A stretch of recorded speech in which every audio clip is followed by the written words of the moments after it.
Beste behin, bagaude hemen CGT eta Nafarroako BDZ taldeak Carrefour erostokiaren aurrean gure aldarrikapenak adierazteko, ez?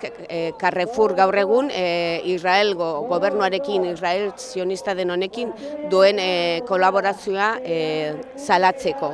Carrefourrek baditu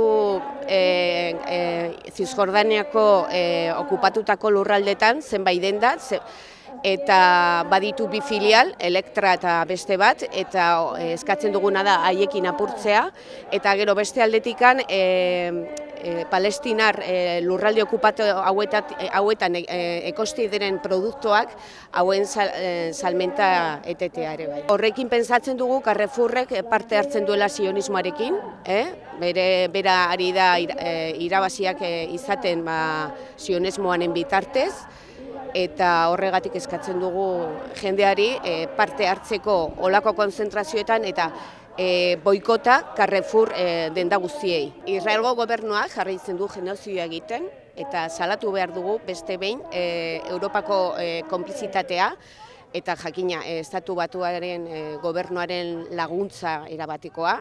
Gaur agertzen da prentsan ez dakitzen bat Biden gobernua utzi baino lehen ez dakit milioka eta milioka dolarra armetan Israele zenbat urtetarako.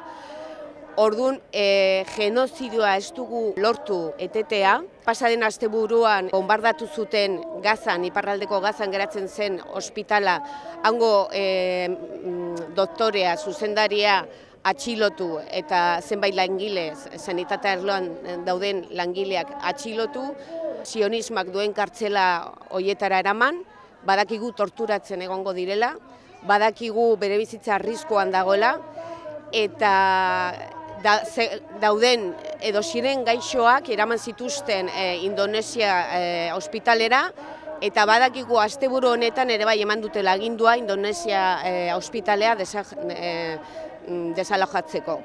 Beraz, genozidioa jarraitzen du, ez dugu ezer egiten, komunitate politikoak, munduko komunitate politikoak ez du ezer egiten, eta hori salatu behar da garbi eta garbi. Eten behar dugu, lortu behar dugu suetena behin betikorako, iraunkorra, eta zigorrak Israel gobernuari. Carrefour hace caja.